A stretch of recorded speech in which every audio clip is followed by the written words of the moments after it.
about how you defy controversy and use controversy to build your brand. And that can definitely help you because that gives you name recognition, Troy.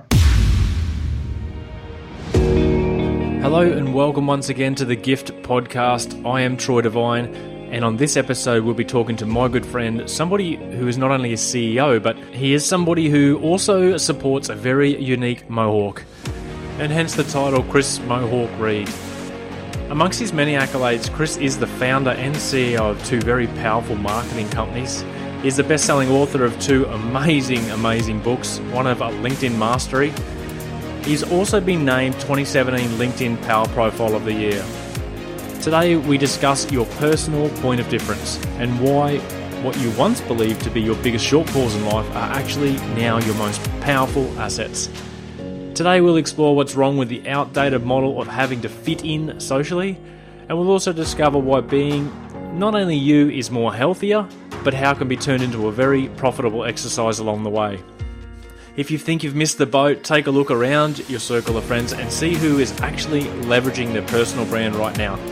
I'm sure if you do, like I did a few short years ago, that number will be very, very small. We'll also discover the benefits to becoming ourselves and, more importantly, where to go once we do. We'll also learn some very practical ways and even some areas in our life where we can begin to explore our newfound gifts. And don't forget to leave us a review on iTunes or drop us a line here at The Gift about any key topics you want us to explore. Now please sit back and relax and enjoy this episode as much as I did with Chris Mohawk Reed. It's an absolute pleasure to have you on the Gift Podcast. Welcome. Thank you very much, Troy. It's a pleasure to be here. I was just thinking to myself, who better to have on a podcast that's about an individual message or the internal gift than who's someone who's helped me out personally in the past, but a CEO who parades around in a Mohawk and an outlandish, but is a very professional marketer. So yeah, thanks again, Chris. Pleasure. Could you just tell us about, or maybe the 2 or 3% in Australia I know that haven't heard about Chris Mohawk Reed, what you do? So basically, we do two different things. So I'm a serial entrepreneur. We've got two businesses, and we have a lot of clients in Australia, Sydney, Melbourne, Perth, Brisbane particularly. And we basically, one of the businesses, Black Marketing, actually enables LinkedIn for you. So if you're a CEO, you're an entrepreneur, if you want to enhance your personal brand on LinkedIn, want to socially sell on LinkedIn, content marketing on LinkedIn, become a thought leader on LinkedIn, and generate new business on LinkedIn, we can do that through Black Marketing. And the second business is called the dark art of marketing, because our clients were saying to us, well, what about beyond LinkedIn? What about my personal brand beyond LinkedIn? So then I said, okay, fine, we'll create a business around that. So now we do personal branding beyond LinkedIn, places like newspapers, media, TV, speaking on stage, awards, YouTube, Wikipedia, best-selling books, all those kind of things. But then we exploit it and amplify it on LinkedIn. So we say, hey, I've won that award. Hey, I was on that talk show. Hey, I was on the newspaper today. Hey, I've got my YouTube channel out. Hey, my new book's out there on LinkedIn. So it's a combination of the two. But that one is not about selling. It's more about enhancing your personal brand, whereas Black Marketing is very much about social selling. Awesome. Amazing. So we are here at the Gift Podcast all about the personal brand. So I was always going to the seminars like yours and thinking, yeah, I can put my message on LinkedIn and I'd love to shoot some videos on YouTube. And we'll get to some strategies later because that I know is your gift. You know LinkedIn back to front. But how do you find, let's talk about you. How did Chris Reed find his personal brand, his message? Very, very simply, when I came to Asia, Troy, I did not know a single person. I literally knew nobody in Singapore. And so I came over here, used my LinkedIn connections to reach out. And then people said yes, because it's Singapore. Singapore, a very positive, very friendly place. They say yes. Whereas if I did the same thing in England, they would have said no or come back to me in a year's time. I'm not interested. But Singapore's very positive, very friendly. So they said yes. I got my first, second and third jobs by connecting on LinkedIn. And then all those jobs were marketing jobs across the whole region, the whole 2/3 of the world population in one place. So I started reaching out on LinkedIn, and then as a result of that, became a LinkedIn entrepreneur, because then people started saying to me, why don't you train us across the world? Why don't you do my LinkedIn profile? And then that turned very much into kind of being myself. So my personal brand then grew from that. As I started doing more and more talks, and I started using LinkedIn as a visual way of engaging, both from a picture point of view, a video point of view, and a content point of view, it then grew and grew and grew. And then controversy became part of my brand. And then the Mohawk kind of fitted in quite nicely with that. And then I cast away the jacket altogether. I used to have a jacket, go with my T-shirts. Now I thought, screw it. Now I've gone so far as I never wear a jacket at all. So it's very much in kind of, you're being yourself as part of your personal brand. And if people don't like it, that's fine. There's plenty of other people out there who do like it, and you deal with them rather than putting on some show that you're pretending to be somebody just to win a piece of business. And that's not what we're into here. We're into genuine, authentic personal branding, which basically relies on you being yourself. That's amazing. As I look across to my notes, I know I personally feel this next decade is the decade of the personal brand. We're very much into it already, and you and I both are super excited and passionate about getting people to stand up for what they believe in. And you then can help them with an appropriate vehicle to market themselves. So as I look at my notes, every time I see you wear a shirt that says something like disobey on it. You sport a Mohawk and you proudly declare this, that you're the only CEO with a Mohawk. Indeed. Visually, socially speaking, you don't fit in at all. No. The way I'm brought up to believe in Australia is this guy with a Mohawk who's casually dressed, who leads people. How does this guy fit into society? So how do you deal with that? You think it's bad in Australia? Imagine what it's like in England. Jesus, it's even worse in England, where they're much more straight-laced. You have to go to this school and do this and wear this particular jacket and this way and this shirt, and it's very, very bad. So yeah, I mean, it's all about your personal branding is all about believing in yourself, and that comes from confidence, I think. So in the UK, I used to wear a shirt and a tie and a suit, and I had spiky hair, but not a Mohawk. But when I came to Singapore, it's like I was liberated because I suddenly believed in myself, especially when I became an entrepreneur over here. I thought, wow, I could become an entrepreneur over here, just like I was in the UK. And then you realize that actually the point of difference people actually like. And people actually like the Mohawk. I get all the girls touching their hair. I even get the boys touching their hair as well. Everyone wants to take a picture with me with the Mohawk and tag it on LinkedIn and tag it on their social media. They want a video and take pictures of the talks because it's something different. It's like literally I can go to an accountancy. I did a Melbourne accountancy day, a whole conference where basically there's 200 accountancy firms who are run by SMEs, very small SMEs, entrepreneurs. And you can imagine this day was like entrepreneur, accountancy, this tax law, that tax law. And I can roll in at like 4 o'clock in the afternoon talking about personal branding with a Mohawk and giving demonstration about what not to do on LinkedIn. Got them in rolls of laughter. And actually they were engaged and enthused. And everybody wrote to me afterwards going, wow, that was amazing. Best talk of the day. So interesting, so inspiring. It's all about me. I know I can do that now. Thank you for showing me the way.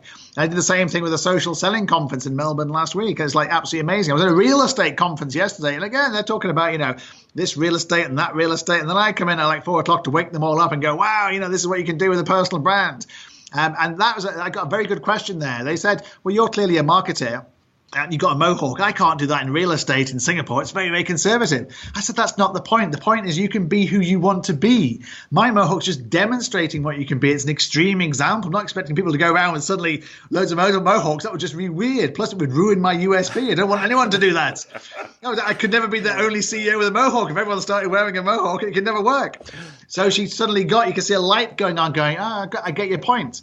Everyone's got something. Last week in Sydney, I met an IT recruitment consultant who was a wedding singer, but hadn't mentioned the wedding singer on her LinkedIn. I told her to, and suddenly she's, wow, you're the wedding singer. Fantastic. Oh, by the way, you do IT recruitment too. Fantastic. More of a kind of angle. I met the wonderful Damien Martin last week in Australia too. And again, he's not really leveraging the fact he's like this amazing cricketer and what he learned from being an amazing cricketer. So we're talking to him about, helping him with his personal branding. I met an amazing rugby union player in Auckland who played for England against the All Blacks and hadn't mentioned this on his LinkedIn. I'm going, you're in the rugby capital of the world. And you're not mentioning the fact you played for England against the team who actually live here. And so, he's not leveraging it. I met a guy last week in Sydney who was like an actor on the side. All these things were getting paid for, but none of them leveraged it because they didn't think it fitted in. And I say, actually, that's the icebreaker. That's the reason why they will contact you. And then you can sell your service. And then you can market your service. And then you can go for it. But you need something to stand out. Otherwise, you're just another IT recruitment consultant, another marketing company, another BD person for this service or that service, another accountancy firm. Everyone's got something interesting. Everyone's got an angle. Everyone's got something they're doing. If you dig deep enough, and that's why I love meeting entrepreneurs, you find out what actually is their point of difference, what is fascinating about their personal brand. For me, awesome question that comes to my mind When you go to a company or an organization and you go to walk in the front door to the building, does a security guard stop you? Because you're just so much energy. I love it. And I could just imagine you running through the front door saying, where's this room? Where's it? I'm going to turn this crowd upside down. I could just imagine the security guard patting you down. I do get some funny looks. I have to say, I do get some funny looks. And I've had the odd thing on aircraft as well, because I was travel business class. And it's like people are saying, no, sir, the economy's down here. It's like, I'm going to fly this thing. But yeah, it happens every single time. And I walk into a room full of suits and they're not expecting it at all. But it's because I challenge that norm. It's actually the attraction about why they want me. So I had a conversation today with a company in Sydney who want me to come and do a sales symposium for them, like for 250 salespeople, precisely because I do shake them up, because everyone else is corporate, suited and booted, looks the same as all the rest of the conference, but they need someone to shake them up. Yeah. Like the corporate real estate last night, like everyone else is in a suit and a tie. Even in Singapore, looking very suited and booted. And I come in at 4 o'clock in the afternoon and kind of like jazz the whole thing up with a Metallica t-shirt on, or an Iron Maiden t-shirt, or a Nirvana t-shirt. They go, what the hell is this? And suddenly you've got people going enthused, and then the content comes out. We go, oh, actually, no, this guy knows actually what he's talking about. Yes. And then it follows all the way through, and it's almost like it gives people confidence to go, well, Chris is up there doing this. I can do this too. And that's amazing. And inspiring people to do that is just incredible. That's for me is the heartfelt message. If Chris Mohawk Reed can stand up and deliver to the world the way you look, which is actually normal, which is you, why shouldn't someone in the crowd or the audience, you're kind of reshaping your life right there, right in front of you. That's an amazing gift. Totally great. And you have to be you have to be more than, just being placid on stage as well. I mean, I was at a social selling conference in Melbourne last week, and the rest of the speakers were fine and everything, but it was all very predictable. It's like, I'm going to talk about this, and we're going to be very safe and all agree with each other. And I go in and shake everything up and even disagree with some of the other speakers on the things. I know I wouldn't do it this way, do it this way instead. And everyone's going, I'm glad you said that, because nobody else has been saying that. And it's that ability to actually put your money where your mouth is. I'm not saying I get things right all the time, but it's like I genuinely believe what I'm actually saying, and I'm quite happy to go out there and be controversial and start an argument if I believe that actually what I'm saying is correct. I just don't want to just follow the norms. And I think people in society these days are too constricted to what they kind of want to say. Oh, I couldn't say that, or I couldn't look that way because social norms say you can't do that. But that's bollocks these days. It's absolute bollocks. It's unbelievable. And that you the disruptor in that room actually gets people to look within, like go a little bit deeper than they would normally to try and socially fit in. Totally agree. So if someone is listening right now, and this is going to be valuable for me also, if I believe in a message, but I think it might be a little bit controversial, or my current circle of influence might not quite approve, how would I approach that? I think you have to obviously be sure that you believe that, and be sure of the ramifications you're going to happen, and go for the truth in terms of, well, if you believe it and put it out there and can substantiate it, the reasons why you believe that way, don't be frightened about doing it. If they're true friends and true associates, they will respect you. They will respect your opinion. They may not agree with you, but they will respect your opinion. They will respect the fact you went out there. And you'll get people who you never thought would actually agree with you, suddenly agreeing with you, going, well, actually, I really wanted to say that, but I never had the guts to actually do that. And I get that all the time. I go, I'd love to say what you said, Chris, or I'd love to look what you look like, Chris, but I couldn't do that in my company, and I couldn't say what you say with my company, because they're frightened of the ramifications, both from peers and from internal and external people, and also senior management. So you just got to believe in yourself. If you believe in what you have to say, you should actually put it out there. There's nothing wrong with having any kind of opinion as long as you can substantiate it. And kind of like, put it out there and actually say, this is what I believe in. It may not be popular amongst the people, but actually I think we should do things this way and not that way. Or I believe that this is right and that is wrong.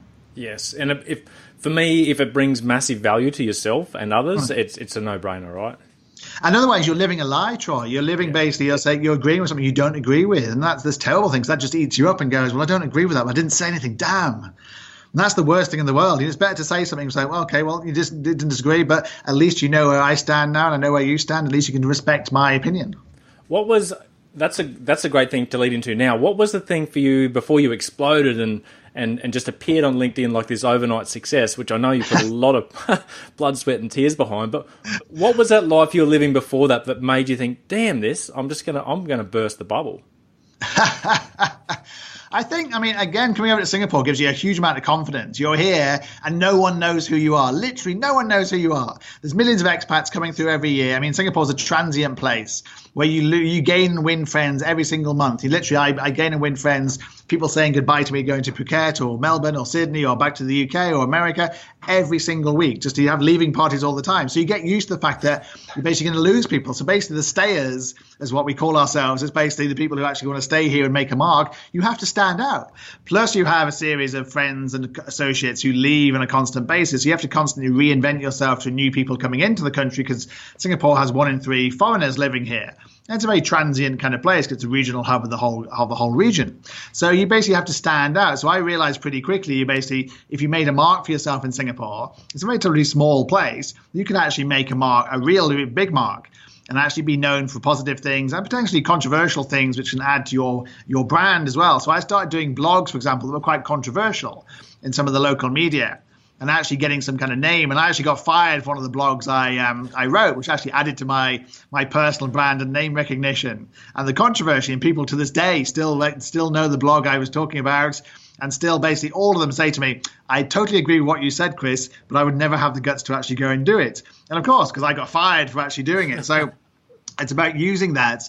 And I was using it as a positive thing rather than a negative thing, and using it to stand out there. And I remember when I came over to Singapore and I got my hair cut for the first time. It was just a spike at the time, not a mohawk.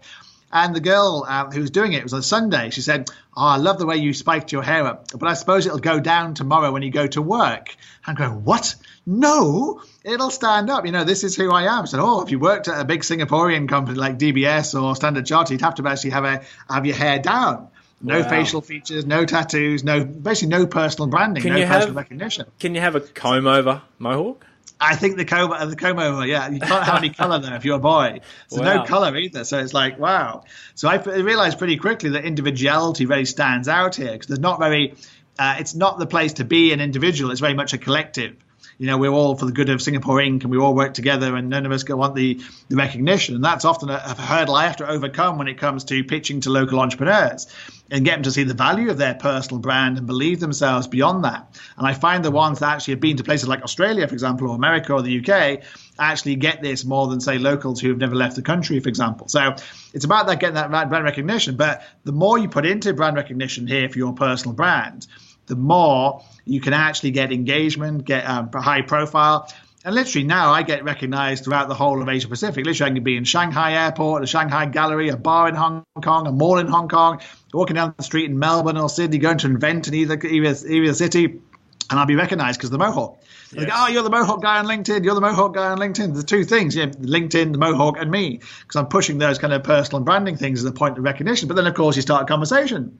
And you start saying, yeah, we do this, and what do you do? And then it basically leads into a potential social selling opportunity. So it all has an end in mind in terms of it's genuine, and I love it, but it also is ultimately there to help me market my two companies. Pretty amazing. So let's say we meet in the street, and you're always in Australia. It's like this is your hometown. It's not. You always live in Australia as far as I'm concerned. Yep. So here we are, we meet in the street, and what's the big picture from you to me? Like, what do you dream for me? How do I change my life? Like, I know there's a deeper message. So basically, we look at your personal branding and say, what do you want to achieve? So do you want to have a job change? Do you want to become non-executive? Do you want to work for an NGO? Do you want to give back in terms of charity? Do you want to mentor? Do you want to get a book out there to share your knowledge and experience and your wisdom?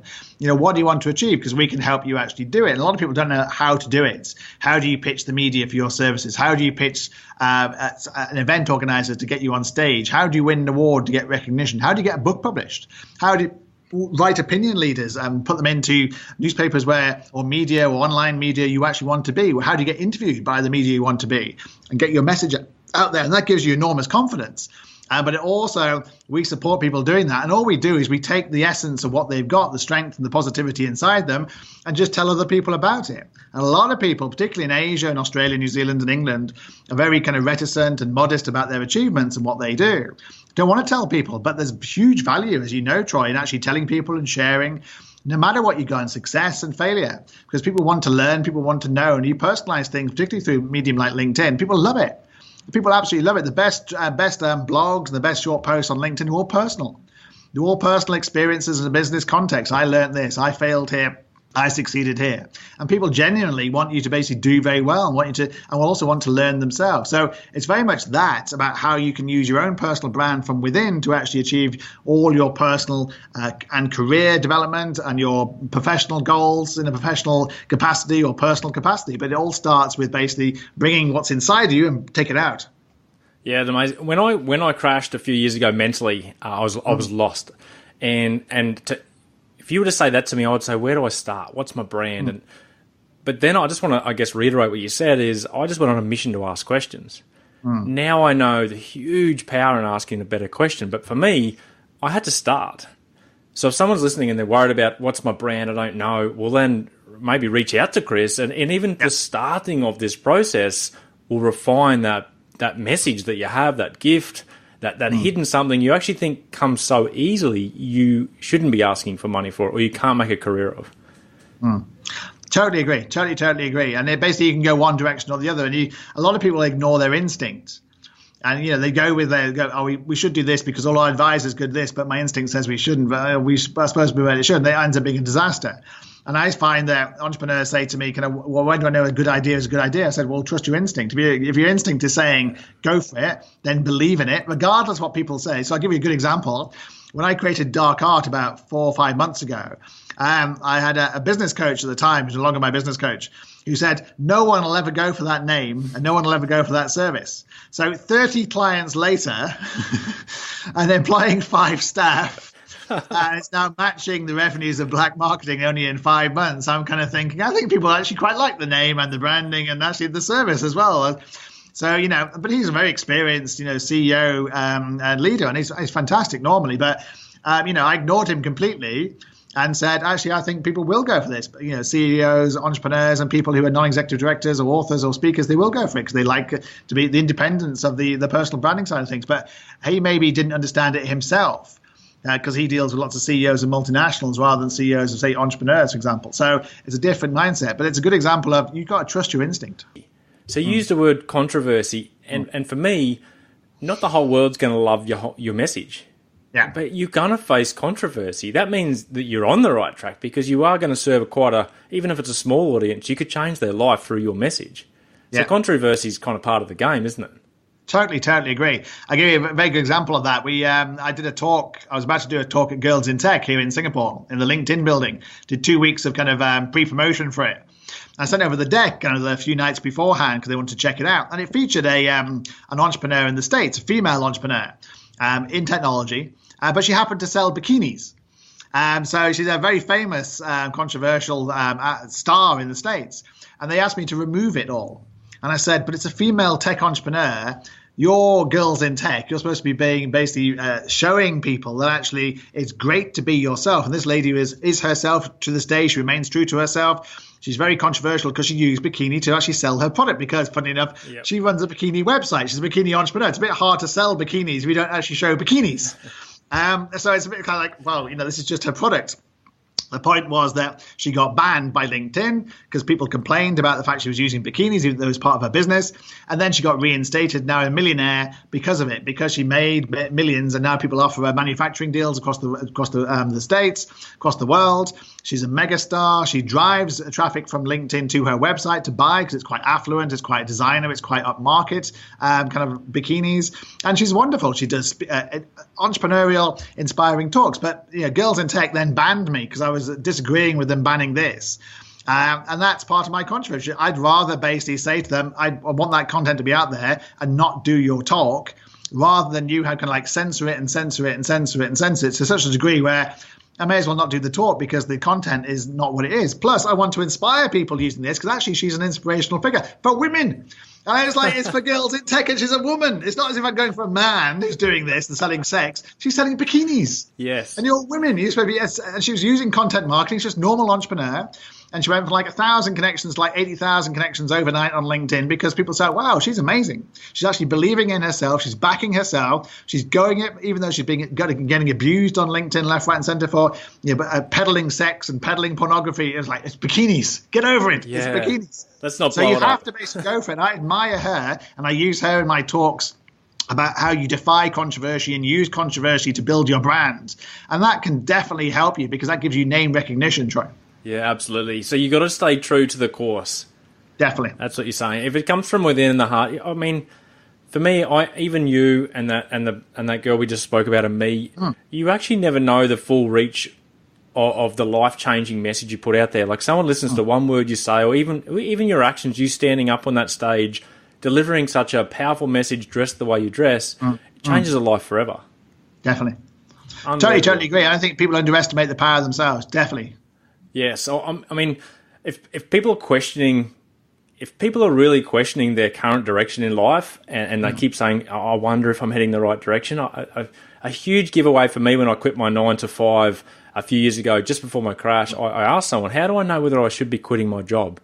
And I'd asked him a dozen times. And he said, Troy, when you ask this question this much, it's time to quit your job. Yeah. So if somebody's sitting there, I wonder if I'm misaligned, or I wonder if I'm putting the fake me out there, well, then I guess, yes. It's time to become Chris Mohawk Reed. Yeah. Without the mohawk. Or your version of Chris Mohawk Reed. Correct. Your version of it. Because everyone's unique, Troy, as you know. Everyone's totally unique. Everyone's got something inside them they can bring out. But you're right. I had a potential client today who's going to become a client of ours. And basically does a very successful job as a kind of a manager of a massive store here in Singapore, generating millions of dollars, getting paid extremely well. He says, I'm bored. I hate the job. I don't want to do it anymore. I want to basically get enlightenment. I want to get inspired. I want to feel like I want to go to work. It's like, I get paid all this money, but I'm really not that interested in what we do. And it's very much, the machine just goes for it. And I've sorted all the problems out. There's no challenge. So our job is to actually position him in a different way, so he gets headhunted, maybe goes on stage, does some talks, inspires other people, actually shares the knowledge, does some thought leadership, which he's not doing. And suddenly it's opened his eyes of going, wow, I can share all this and do all this. Because he's actually an amazing people person. And people don't realize what they've got inside him. And that's the thing, got inside of you. I think one of a sneaky message that took me so long to get, if you can kind of become aware or raise your self-awareness and feel your way forward. Oh, this is not me. I love this. Time stands still right now. Like if you can become aware of those moments, to me, that's the secret to life. You start delivering from the heart, and it just feels so much different. Totally agree, Troy. On that, what is the number one thing that you most love about yourself? Because we struggle to say, I love this about me. People think it's egotistical. I know you're not that person. What's the number one thing that Chris Reed loves about himself? The number one thing is I'm true to myself. So if I fail, it's because I've been true to myself. I mean, that's the number one thing. I have the Mohawk because I'm true to myself. I wear my Metallica t-shirt because I'm true to myself. I go to the gym every morning because I love going to the gym every morning. It's not because I want to impress anybody. It's because I want to feel good about myself. So I think being true to yourself is absolutely the essence of what I love. And I'll either succeed or basically fail being myself. And I won't look back and say, oh, if I only could be another person, I could achieve so much. I go, no, I achieved it being myself, or I failed being myself. But chances are I'll succeed being myself because I believe in myself, and it gives you more confidence if you're yourself, not pretend to be somebody else. Yes. I'm an audio junkie, and I've just listened to audio when I drive to work. I no longer listen to the radio. I don't watch TV anymore. I just absorb like a sponge. And if you're not doing that right now, if you're listening, I guess it's time to start doing that. But for me, it's being true to yourself. What you just said, it's just so powerful. Life certainly changes. And I was told the other day that I love asking questions, right? And someone said to me, Troy, you'll never be this old nor young ever again. And if you think of life like that, everyone says you only get this moment once, right? So if you're not true to yourself now, then I think it's dead set time to start.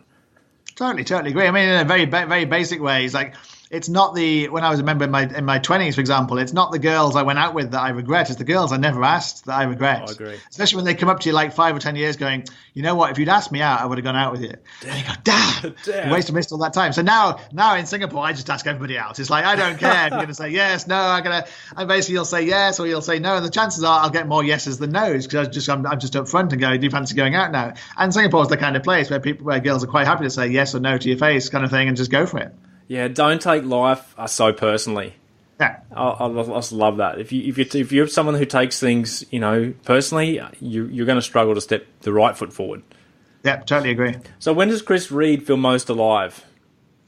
I mean, I love music. I absolutely adore music. So when I'm working and I'm really into it, I'm on LinkedIn, I'm engaging with people, having some funny conversations and listening to some trance music or some rock music. I love that. But I love rock music. I love listening to rock music and going to rock concerts and trance concerts. is just amazing because it's so thrilling and so adrenalizing and it's so real because you see them on stage performing live and it's just like, it's an unprecedented, even though they've done it 1,000 times before, it's an unprecedented thing for that moment in time for you in that audience. It's phenomenal. I think music's always been there with me ever since I was a kid. It's always been there with my divorces. It's always been there with my ups and downs. It's always been there with me. So more than anything else in the world, music's kind of like taking me on this journey, and it's part of my personal brand. And it defines me in so many different ways, from how I feel to lifting me up, to helping me with exercise and gym and that kind of thing, to on a plane to help me concentrate, to reading books, to the way you remember a film, to the whole thing. It's just like music's always been there. So I'm always alive when and feel my most happiest when I'm listening to music, doing something. I just love listening to music. Have you ever thought, I was always told to find your gift, you have to create or join two of your passions together. Have you ever thought about doing a seminar, like a rock concert seminar? Well, funny you should say that, but there's a guy in Melbourne called Andrew who runs Wine for the Stars.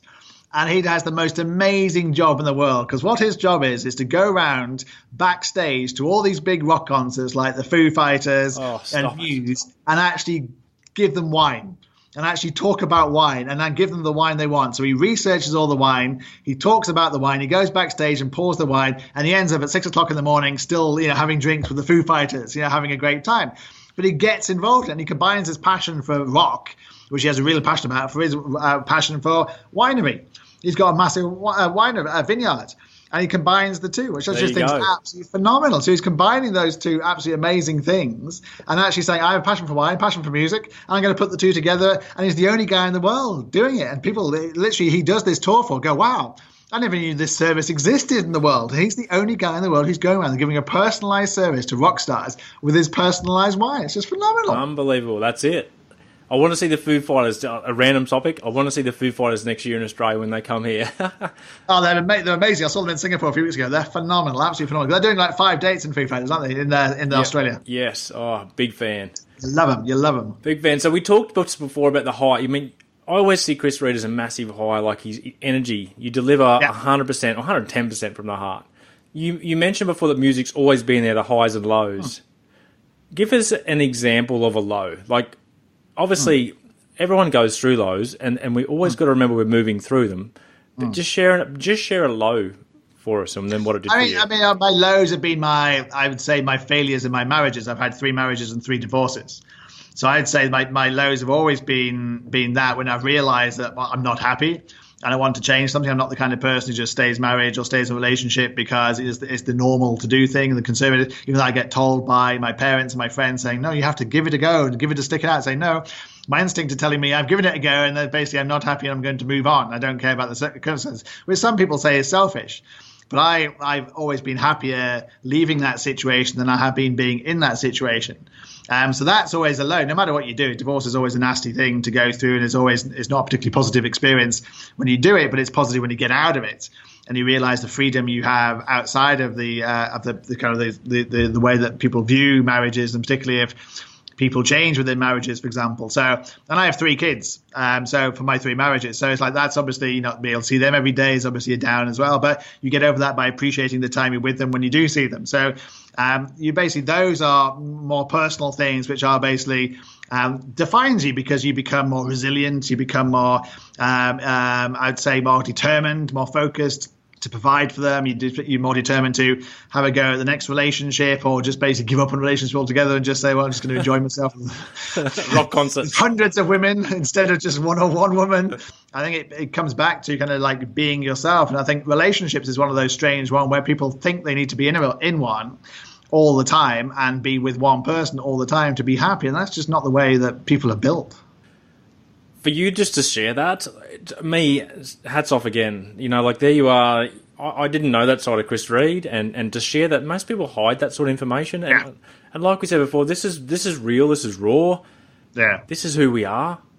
Let's bounce back now. Like you mentioned before, if you're full of wisdom and knowledge and you'd love to get your message out, that's my dream.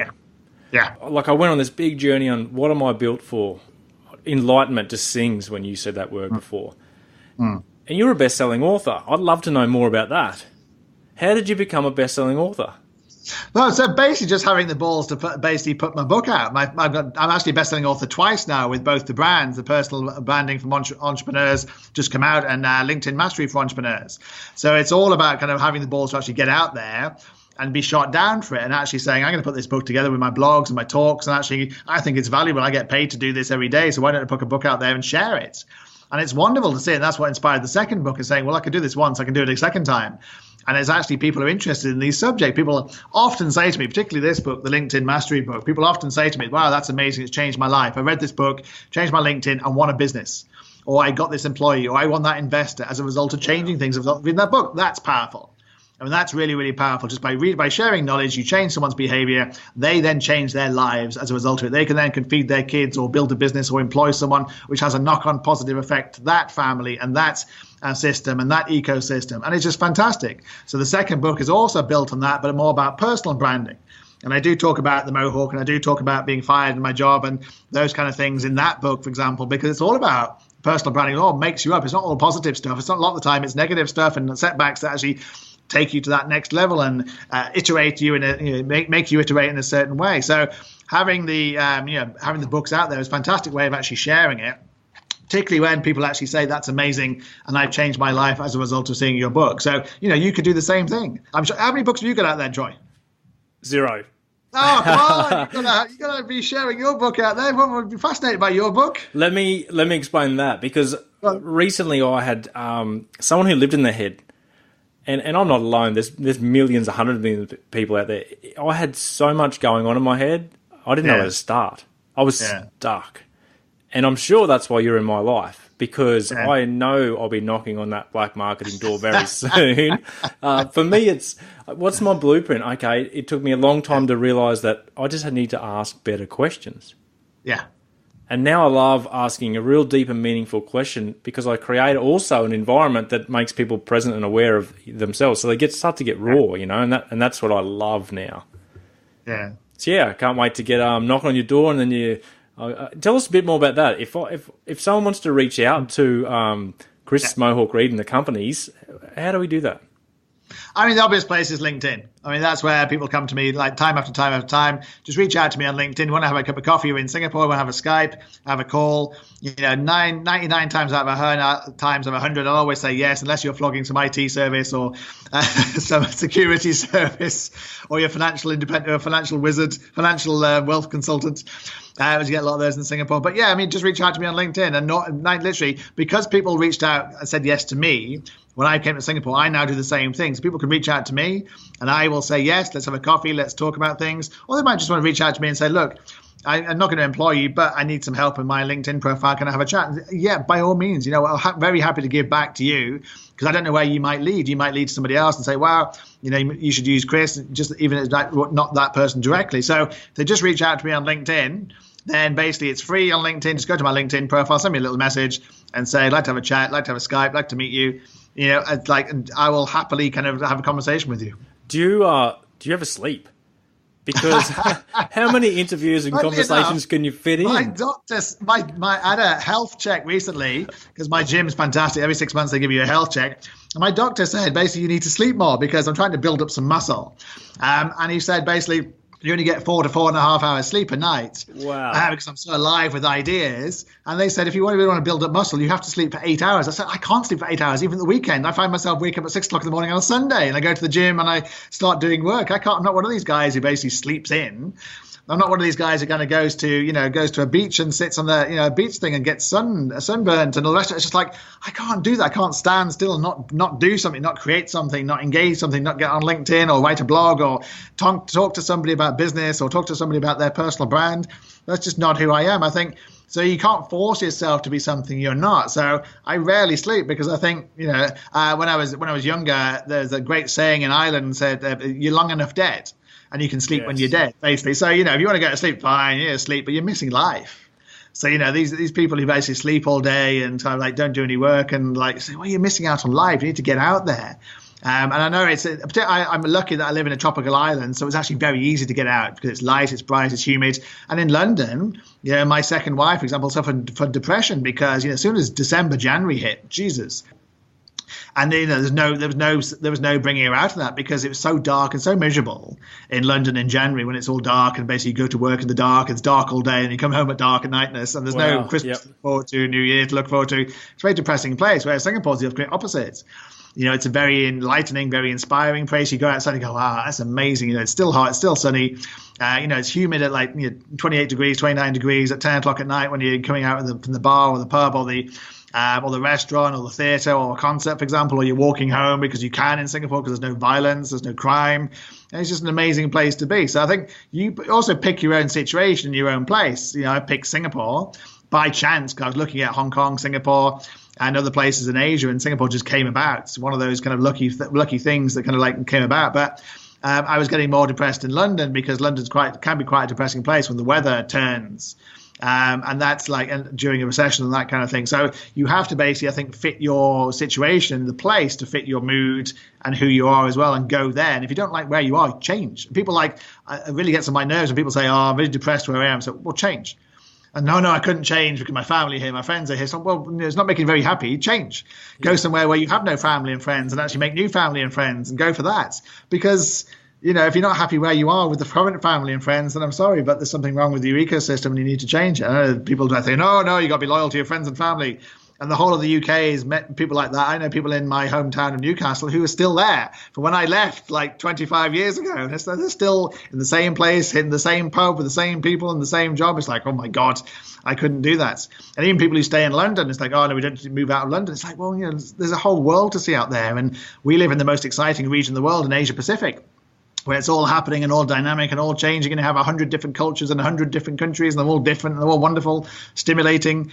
Even in Australia, it's rapidly, massively different from Melbourne to Perth to Sydney to Brisbane. It's phenomenal, so you need to get yourself out there and change your environment. And I often find that, I'm sure you might have a view on this, Troy, is change is as good as anything else when it comes to actually stimulating positive things and inspiring you to change your life and do positive things. Absolutely. I think there's definitely a certain handful of us that are designed to grow more than others. And I believe if you have anxiety or depression, I actually believe that's a little gateway to your gift, because I believe you are designed to grow.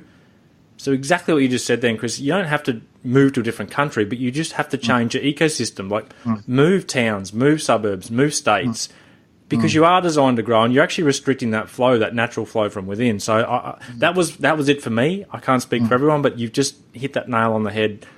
Yeah. I was kind of holding myself back. And when I started putting myself out there by changing my environment, my state, my circle of influence, my workplace, kind of the world opened up. Amazing. Thanks, mate, for this. It's been such an inspiring chat. You are 400 miles an hour, but it's absolute value. Every time I talk to you, it blows my mind because you just share from the heart with so much enthusiasm, but with full ball value. Well, again, you have to be yourself, Troy. You can only be yourself. So, you can't put this shit on. You have to be yourself. So anyone, I'm going to put everything we just said about reaching out to Chris Mohawk Reid and his multiple books and companies. And if you want him to speak for you, it's all going to be in the show notes. Super, super excited, Chris Reid, to have you on the Gift podcast. It's an absolute pleasure. Always a pleasure, Troy. Okay, on to your probably 14 other Skype calls before you go to bed. A great big heartfelt thank you there to Chris Reid once again. If you do want to grab one of his books, LinkedIn Mastery for Entrepreneurs is probably a great place to start. And of course, that will be linked up into our show notes. Please drop Chris a line at LinkedIn and thank him so much for coming onto the Gift podcast and let him know your number one takeaway from today. And all of Chris's contact details will be also linked up into the show notes. Please feel free to drop me a line at all the usual social media channels and let me know if you think a topic or a special guest should be featured here on the Gift podcast. Also, if you feel so inclined, we'd love for you to head over to iTunes and leave us a review. Thanks once again for joining us on the Gift podcast, and we'll be talking to you very soon.